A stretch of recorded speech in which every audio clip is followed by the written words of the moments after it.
Good morning, good afternoon, good evening, and welcome to the last episode, our last edition of Becoming a Person of Influence. And to me, I think that we saved the best for last because today we're talking about something that is crucial to leadership, and that is the E in influence for empowering. So the last lesson that we are going to cover is empowering and what it means to empower. I think that one of the things that you often hear in management circles is that people, when you're working for an organization, people don't leave organizations, they leave managers. People don't leave organizations, they leave managers. And when I think about why people might, consider leaving an organization or leaving a department, I think about leaders that empower others and what it means to empower others. So let's talk a little bit about what it means to empower others. Empowering others, what it means is when you empower people, you're not just influencing them, but you're influencing all the people that they influence. So when you empower someone, you're not just influencing them, you're influencing all the people that they influence. I can remember when I was working back at Merrill Lynch, and I had several managers over my 15-year career. The manager that I went the highest with in terms of from where I started to where I went in the organization was one manager in particular. And this manager, he was one of the best there.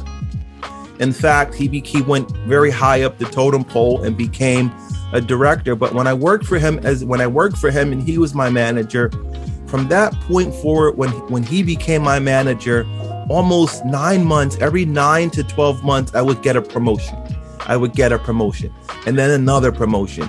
And I for some reason under him, I kept getting promotion after promotion after promotion. And I couldn't put my finger on how I work for so many other managers and I'm doing the same thing over and over and over. No opportunity, no promotion. Now, I know for a fact that it wasn't because I wasn't good at what I was doing, right?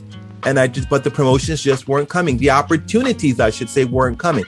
The minute I got under this manager, every 9 months, the opportunities would come. There were times where there was no opportunity and he would go out and create an opportunity.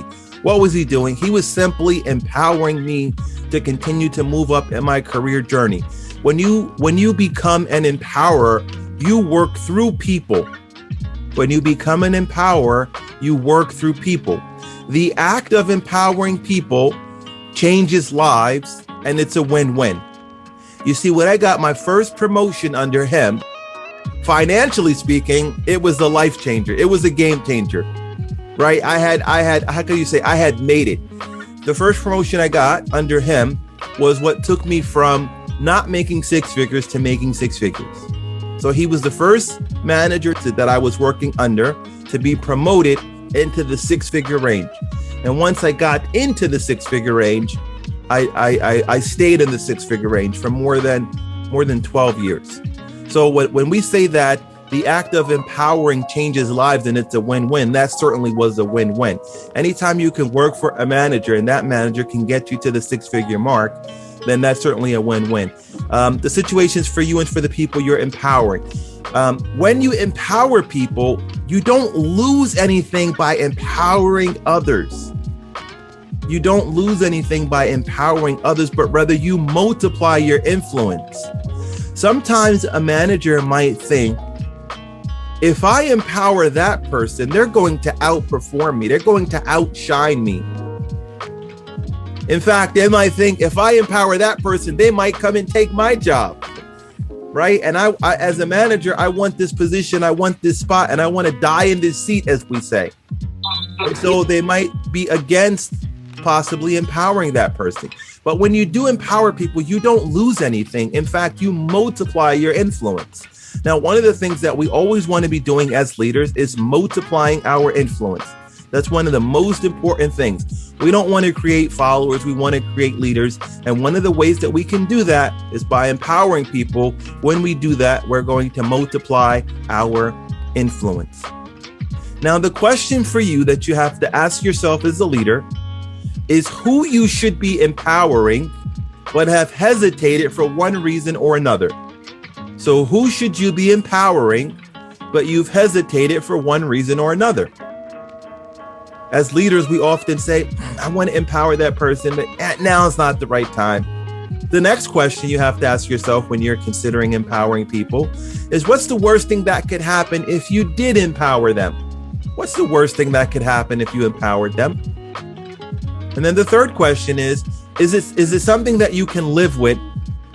Then what's holding you back now? Empowering someone else, is it something you can live with? For you to say as a manager, you know what? I'm going to empower that person. And by you empowering that person, is it something you can live with? And if it is something you can live with, then what's holding you back from empowering that person now? Oftentimes, as leaders, as managers, there might be people that work for you, people within the organization. You see their potential. You see their work, their production. You see their potential. They have the credentials, but yet they're not giving the opportunity to be empowered. Why is that the case? Why hold them back? Why continue to hold them back? Well, as a leader, as a manager, here's one thing that you should know, that we should know. If someone has the credentials and they have the capability and they have the skills, and more importantly, they have the production, if you don't empower them, it's only a matter of time before one of your competitors comes along, offers them triple the salary. They're going to go work for a competitor, and you're going to be reading about them in industry magazine, right? Whatever industry you're in, you're going to be there. You're going to be like, whoa, what? Yeah, you had that potential in your own organization, but you just did not empower them, right? So when you see talent that has the capability, capacity, they have the skills, they have the credentials, more importantly, they have the production. Production is very, very, very important. When you have a producer that's a high producer and you don't empower them, your competitor will. It's just a matter of time, okay? And so what are the qualifications for an empower? So for you to empower someone else, there are a few qualifications. The first qualifications are position. You need to have position yourself. You can't empower someone else if you don't have position. So in an organization, you need position because it's impossible to empower those who you do not lead. So if you're not leading them, you can't empower them. The next thing you need is relationships. Relationships are forged and not formed. Oftentimes, when you have relationships, you can use those relationships to empower someone. The next thing you need is respect. You need respect. Relationships may cause people to want to be with you, but respect causes them to want to be empowered by you. Now, the reason I'm inviting my friend, my dear friend of more than 20 years on, is here's one of the things and how he empowers. So he keeps seeing me posting my videos on Facebook, and he keeps sending me private messages. Stop posting on Facebook. Stop posting on Facebook. I have not. And Jessica, right? The social media manager is like, yes, she's told me the same thing. Don't post on Facebook. He said, I haven't been on Facebook since 2016. And the people that need to see the content that you're posting, you're not on Facebook. He said to me, by the way, you sound amazing, but your content should be on LinkedIn or one of the other platforms where professionals are. And I said, yes, I know. I'm just using Facebook to get comfortable. I'm just using Facebook, as a testing ground. So what he did was he started reaching out to his own network, and he started to connect me with these people. He said, hey, you need to meet this guy. And hey, you need to meet this guy. And he's sending me all these people's profiles, trying to link me up with them. He's already set up meetings with some of the folks so that I can see what they're doing and I can take the leap and post on LinkedIn. And the funny thing is, now he doesn't send me messages on WhatsApp. He doesn't send me to my personal. He only sends me messages on LinkedIn. Right? What is he trying to do? He's trying to empower me. right? The next thing is commitment. How dedicated are you to the process? When you empower someone, it's going to take a long time. Is there anything that would keep you from completing your assignment? So when you empower someone, the thing that I wanted to do the most when I was starting Dream Team Mentorship is I wanted to empower my students. At the time, I was a professor in a university, so I had position. And I wanted to use that position to empower the students to make sure that every single one of them would end up where they wanted to be. You had several of them that wanted to get into nursing school, and they wasn't sure how they going to do it. We had one that wanted to get into a law firm. She was a lawyer in her country, and the biggest thing she wanted to do was just get in a just start at the bottom. She said, I'll start at the bottom, I'll get coffee. I just need to get into the law firm. How am I going to do that on a student visa? And so each one of these people, each one of the folks, I made sure that they did not get out of the Dream Team Mentorship until they met each one of these requirements. Number one, that they were on their way to do it, being and having. They weren't going to get stuck in the loop of taking this class and taking that class, but rather they would be on their way. All they got to do is continue to do the work.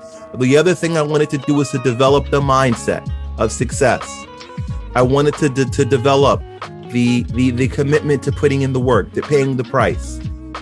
And all of them have done that. All of them have signed up for it. They said, we're going to do it. They put the time in, right? They were writing papers at 3:00 in the morning with kids, with a family, doing what it takes, being committed to getting to where they wanted to get to. What are some of the questions that you have to ask yourself as a leader before you get started with empowering people? So the first question that you need to ask yourself is, do I believe in people and feel that my organizations and feel that they are my organization's most appreciable asset? So the first thing you need to do is you need to believe in people. It goes back to value in people. Most organizations, when they look at their income statement, when they look at their balance sheet, on the one side of their balance sheets, they have assets, and on the other side of their balance sheet, they have liabilities. One of the things that goes under liabilities are the salary you pay your employees. It's a liability.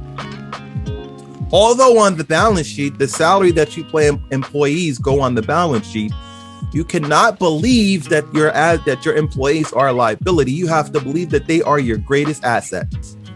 Now, if you think about it, people are the greatest asset of an organization. I can remember when a former CEO that I used to be under was on a conference call every quarter when they were reporting their quarterly numbers to Wall Street and to the analysts. He was on a reporting call. He was reporting the earnings of the firm. And when he started talking about what we did for that quarter as a company, he said, our greatest assets of the company, they go home every night. He understood that the greatest asset that he has on his books are the people. And as a leader, if you're going to empower people, you also have to believe that.